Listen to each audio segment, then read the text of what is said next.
Aquí te queremos presentar la actualización del Volkswagen Scirocco, un modelo que ya conocíamos pero que viene con algunos cambios, pero que en lo esencial es un deportivo de pura raza.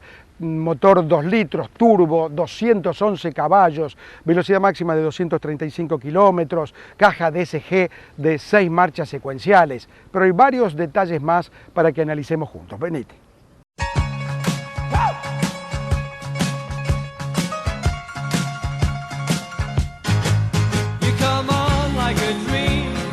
Aquí está este producto ya conocido, como lo señalábamos, en su versión GTS, con el consabido motor de 2 litros, pero lo interesante, más allá de su aspecto estético, es que el equipamiento de serie es correcto, aunque tiene algunas faltantes, y esto acostúmbrense.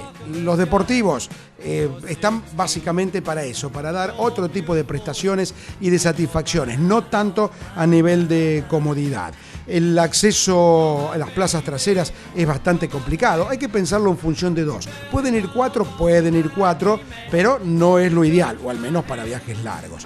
Las suspensiones copian las irregularidades con soltura, aunque con cierta aspereza, es decir, se banca el empedrado, pero tampoco es para un auto llevarlo a ese tipo de terrenos.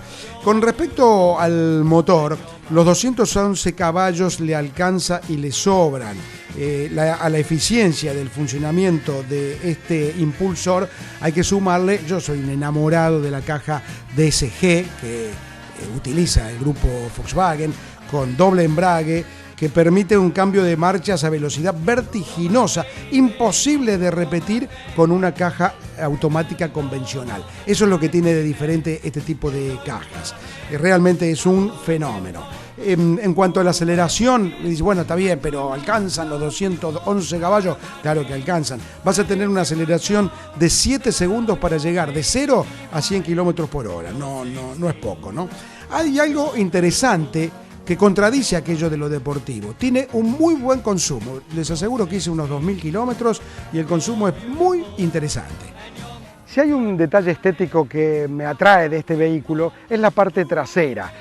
La carrocería es como que se va angostando y eso permite que los pasarruedas, los guardabarros traseros, queden anchos, como inflados, musculosos, y eso le da una tónica muy deportiva y diferencial.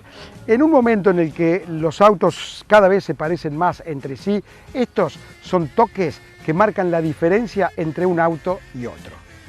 Si hay algo que importa y mucho en un vehículo de estas características son las suspensiones, que están elaboradas para un manejo exigente, con un centro de gravedad más bajo, con un caucho que se adhiere al asfalto y con unos neumáticos no solo de 18 pulgadas de diámetro, sino con un generoso ancho, y el comportamiento en general del vehículo hace que el conductor disfrute en grande, sobre todo cuando estás en lugares que realmente podés divertirte acelerándolo. Algo para tener en cuenta que no es lo ideal, que es la visibilidad panorámica y la visibilidad trasera. La trasera, precisamente por lo que hacía referencia antes, que se va como angostando hacia atrás, bueno, es bastante dificultosa. ¿Cuánto hay que pagar para disfrutar este vehículo? Alrededor de $49.000, algo más de 750.000 pesos. Bueno, ¿te alcanza o no te alcanza? Ya es un problema de economía, pero en definitiva es un vehículo realmente para disfrutar, picante, agresivo, muy interesante.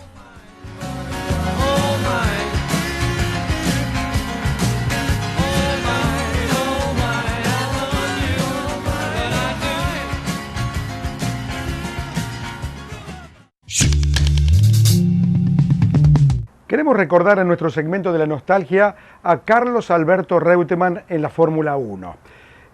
Sobre todo este episodio que queremos mostrar y recordar va a servir para los más grandes, para que refresquemos la memoria, y para los más chicos que no saben de esta historia, sepan por qué Carlos Reutemann en muchos casos fue venerado, en muchas otras denostado, pero a mi humilde opinión fue un gran piloto que no tuvo esa cuota que les hace falta a todos, que nos hace falta a todos, esa cuota de suerte o de ayuda del destino. 13 de enero de 1974 se corría el Gran Premio de Fórmula 1 de la República Argentina. Reutemann larga séptimo, pasa primero, viene ganando la carrera con un amplio margen. Iba a ganar un piloto argentino en la Argentina con el autódromo que reventaba. Faltando muy poco para concluir la carrera, se quedó sin nafta y debió abandonar. El recuerdo, ingrato recuerdo.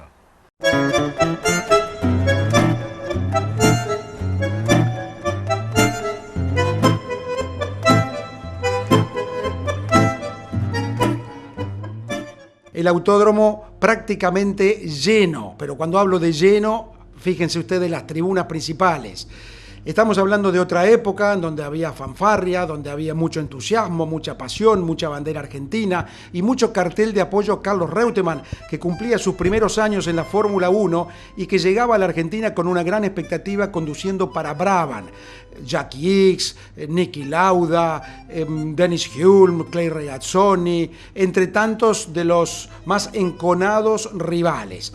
Todo listo para alargar la carrera. Reutemann, que había clasificado en el 6º lugar. El mejor tiempo había sido para Ronnie Peterson, ahí está Carlos. Ronnie Peterson y Clay Regazzoni largaban en la primera fila, ahí está el suizo.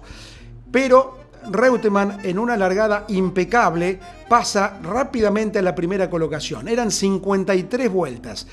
Carlos Reutemann, miren a Jody Scheckter, punteó en 50 de las 53 vueltas. Ese es Emerson Fittipaldi con el McLaren. Carlos Reutemann, ¿qué pasó? Que tenía, acá lo vemos previo a la iniciación, la gente deliraba por el argentino, por el santafesino, allí posando para los fotógrafos. Recuerden ustedes que todavía no había ganado, pero ya se medía de igual a igual con los grandes de la Fórmula 1. ¿Qué pasaba? Que fue liderando y fue manejando la carrera con una diferencia notable. Juan Manuel Fangio, director de la carrera, largando la misma. Fue manejando la diferencia con un Dennis Hulme, fíjese Oreste Berta, en la tribuna de la curva del Ombú, como se llamaba en aquel entonces. La diferencia con Dennis Hulme, que era su escolta, llegó a ser de 28 segundos, una paliza en aquellas épocas. Recuerden ustedes que no se corría con el reglamento actual, que se detiene en el cambio de gomas o en otra época para la recarga de combustible. Una carrera impecable con un público exultante. Reutemann, que estaba a punto de ganar su primer gran premio en la Fórmula 1 en la República Argentina con todo su público detrás. Pero ¿qué pasó? Que cuando faltaban 14 vueltas para terminar, es decir, más de una cuarta parte de la carrera, a Reutemann la parte superior de la toma dinámica se le soltó. Y eso provocó que el motor siguiera funcionando a pleno, pero al soltarse esa parte de la toma, la entrada de fluido se redujo y comenzó a funcionar como cebador. A 10.000 revoluciones por minuto necesitaba que quemar y al reducirse el aire consumió mayor cantidad de nafta. ¿Pero qué pasó? Pasó que se quedó sin nafta. ¿Cuándo se quedó sin nafta? Faltando 500 metros para terminar la carrera, ganando por paliza y por una diferencia abrumadora. Fíjense lo que ocurre, que un reportaje en la revista Autos de Época, con quien fuera su ingeniero de pista en aquella época, recordaba que Reutemann había tenido un problema con el tren trasero el domingo posterior a los ensayos. No le podían sacar la goma, entonces decidieron sacarle todo el tren trasero y cambiárselo de urgencia. Ahí fíjense cómo está la toma ya caída. Estas son las últimas vueltas. Miren, ya la toma está caída. ¿Ven?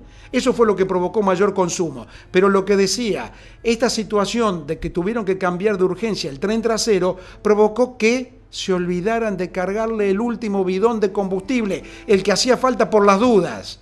Eso provocó la mayor frustración de Carlos Reutemann. Abandonó faltando 500 metros cuando todos estaban festejando. 2 horas para aplaudirlo, 2 minutos para llorarlo. La gran frustración de Carlos.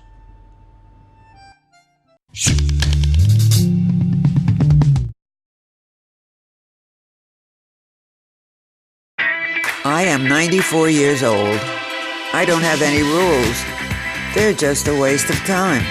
Someone once told me, you're not pretty and you'll never be.